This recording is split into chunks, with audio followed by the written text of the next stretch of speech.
चलिए बच्चों, आज हम लोग सबकी बात करते हैं।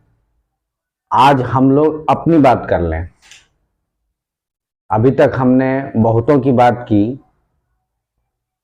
लेकिन दुनिया के भीड़ में हम बात करते करते अपने आप को ही खो जाते हैं। हम अपने आप को भूल जाते हैं। और देखिए, जब इंसान अपने आप को भूलता है तब वहीं हमसे गलती होती है। इंसान जब तक होश में रहे, अपनी चेतना पर ध्यान दे, एक बहुत लाजवाब टेक्निक आपसे शेयर करूंगा। लोग कहते हैं क्रोध मत करो, क्रोध नहीं करो, हिंसा नहीं करो, आलस्य नहीं करो, इत्यादि बातें। आप विचार करिए, दुनिया में किसको पता नहीं है कि क्रोध नहीं करना चाहिए। अरे भाई, तो सबको पता है कि क्रोध नहीं करना चाहिए, लेकिन क्रोध पैदा होता है, हम क्रोध करने लग जाते हैं। हमारे पास क्या टेक्निक होना चाहिए? एक साधारण सा आज आपको उपाय बताऊंगा, जिसको ध्यान जगत में लोग दृष्टा भाव कहते हैं। अगर हम खुद अपने आप में हम अपने भावों का अवलोकन करें कि मेरे भीतर चल क्या रहा है। जैसे आपको क्रोध आ रहा है, आप अपने ऊपर दृष्टि डालिए कि मुझे क्रोध आ रहा है, और कुछ नहीं करना है। मतलब सजगता के साथ जीना है, अपने ऊपर ध्यान देना है कि मुझे क्रोध आ रहा है।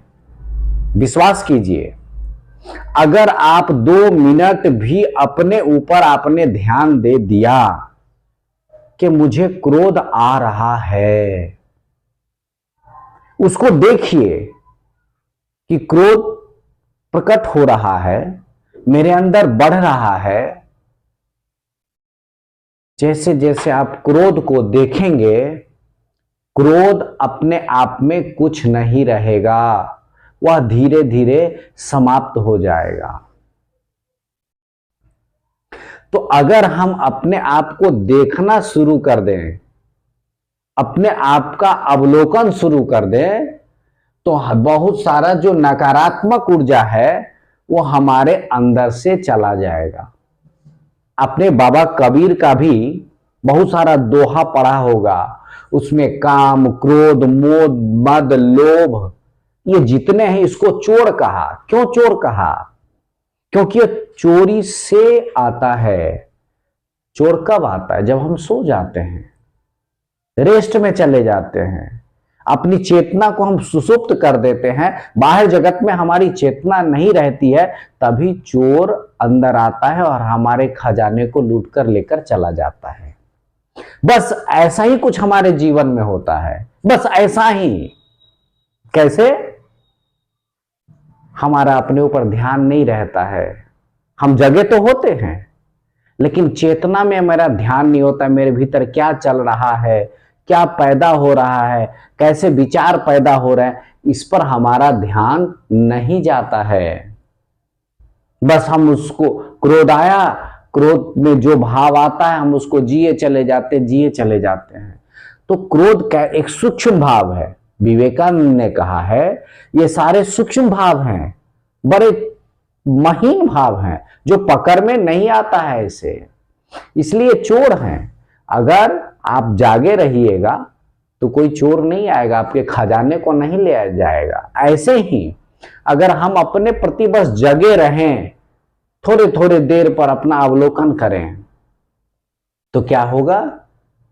ये क्रोध, लोभ, मद, जो विजातीय तत्व हैं, जो नकारात्मक ऊर्जा है, वो अपने आप हमारे भीतर आने से डरेंगे। क्यों? व्यक्ति जगा है। इसलिए हमें सजग होकर के, सब लोग कहते हैं सजग रहो, कहते तो हैं, लेकिन उसको प्रैक्टिकली कैसे करना है? तो आपको जब भी क्रोध आता है, कोई भाव, नकारात्मक भाव आता है, तो आप 2 मिनट के लिए श्वास लीजिए, छोड़िए, और उस भाव को बस देखिए अंदर से कि मेरे अंदर ये क्रोध आ रहा है। आप देखेंगे कि आपके अंदर से वो नकारात्मक ऊर्जा समाप्त हो जाएगी। आप सहजता और शांति के साथ जीवन यात्रा में आगे बढ़ेंगे। अब जब हम पढ़ने बैठे हैं, क्या होता है? अब पढ़ने वाले हैं, पढ़ने के लिए तैयार हैं, मन इधर भागता उधर भागता है। बस प्रेम से, आप प्रेम से खाते हैं। कोई चीज खाने से शरीर को विटामिन मिलता है, लेकिन भाव से खाने से मन को शांति मिलती है। इसलिए बाबा कबीर ने कहा, ना कुछ देखा ध्यान ज्ञान में, जो देखा बस दो रोटी में।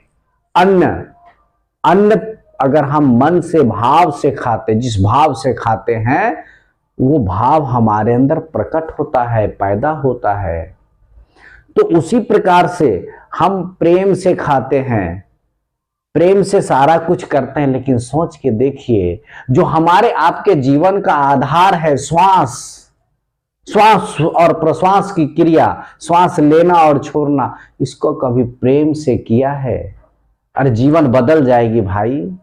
एक बार प्रेम से आप श्वास, जितने दुनिया के कामों को हम प्रेम से करते हैं, एक बार गहरा श्वास प्रेम से लीजिए और उसको बड़े आनंद के साथ छोड़िए। आप देखेंगे अपने अंदर कितना परिवर्तन आता है, क्योंकि जीवन की मूल ऊर्जा आपकी यही है। श्वास प्रश्वास अगर आपका सुधर गया, आपका जीवन परिवर्तन हो गया। इसलिए योग में पतंजलि ने भी इनका श्वास प्रश्वास की क्रिया का बहुत बड़ा वर्णन किया है।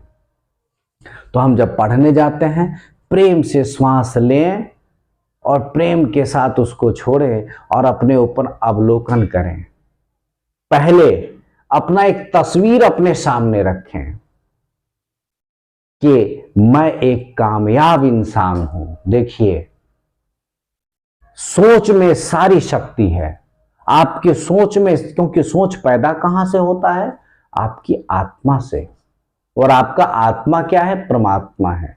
वो सोच परमात्मा से पैदा होता है।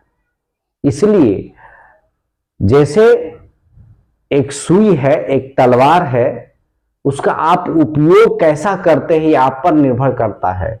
इसलिए आपके जीवन की जो ऊर्जा है, उसका आप उपयोग कैसे करते हैं, ये आप पर निर्भर करता है कि आप उसको कैसा उपयोग कर रहे हैं, किस प्रकार का उपयोग कर रहे हैं।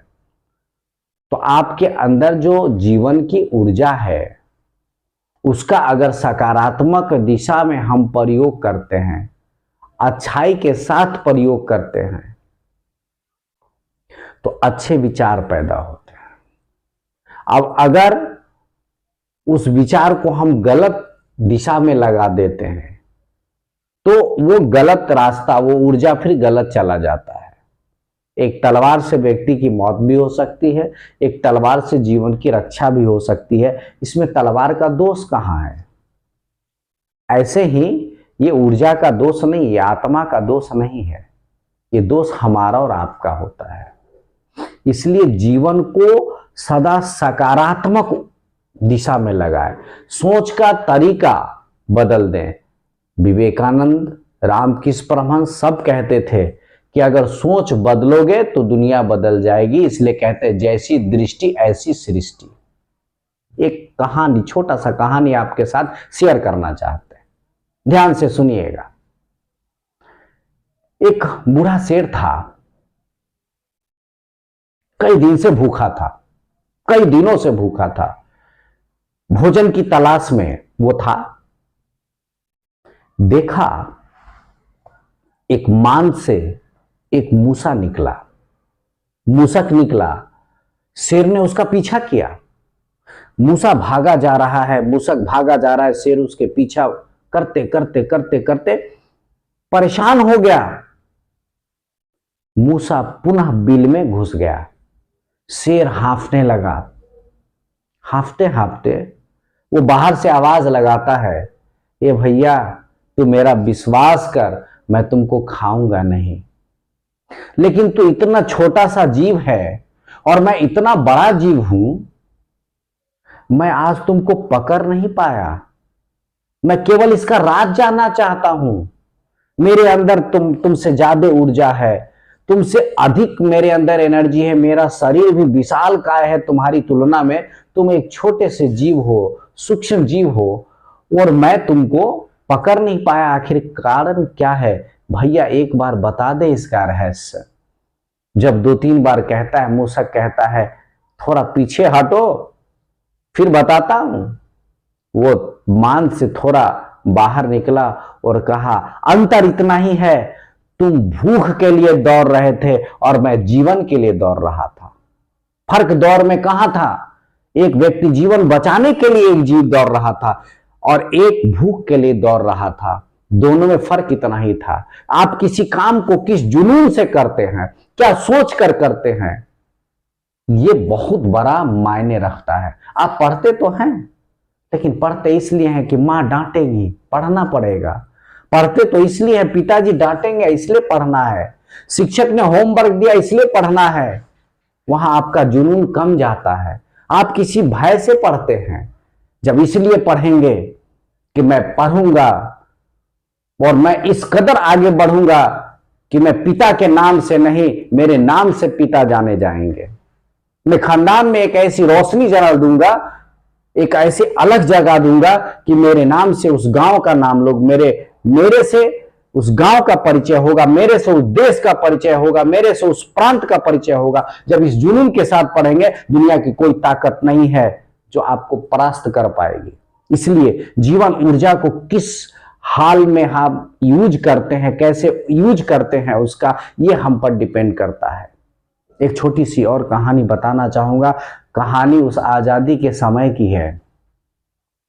सुभाष चंद्र बोस अपने जीवन में एक अच्छे स्टूडेंट थे, विद्यार्थी थे। उनके पिताजी अफसर थे अंग्रेज के जमाने में। हर पिता चाहता है कि मेरा बेटा जो है वो पढ़ लिख करके बड़े काबिल मुकाम को हासिल करे। सुभाष चंद्र बोस भी पढ़ रहे थे, लेकिन पढ़ते पढ़ते भारत मां की जंजीरों में जकड़ी हुई बेड़ियां उनको पसंद नहीं आई। उन्होंने अपना पढ़ाई लिखाई छोड़ दिया। पिताजी को कहा ये मुझसे नहीं होगा, मैं अपनी मां को जंजीर में जकड़ा नहीं देख सकता, मुझसे पढ़ाई नहीं होगा। अब उनके पिताजी ने एक दिन उनको बुलाया और कहा, सुभाष तुम ये क्यों कहते हो कि तुमसे पढ़ाई नहीं होगी? तुम आजादी की लड़ाई में लड़ोगे। अरे तुम ऐसे कह दो ना कि तुम में काबिलियत है ही नहीं, तुम ऑफिसर बन ही नहीं सकते हो। चुपचाप पिताजी के बात को बड़े शालीनता और अनुशासन के साथ सुभाष चंद्र बोस ने सुना और अगले दिन आए, पिताजी को कहा कि मैं तैयारी के लिए जाने के लिए तैयार हूं, मैं जाऊंगा। इंग्लैंड गए, 4 महीना तैयारी किया, 4 महीना में चौथा रैंक प्राप्त किया, जिसको आज आईएएस का एग्जाम कहते हैं।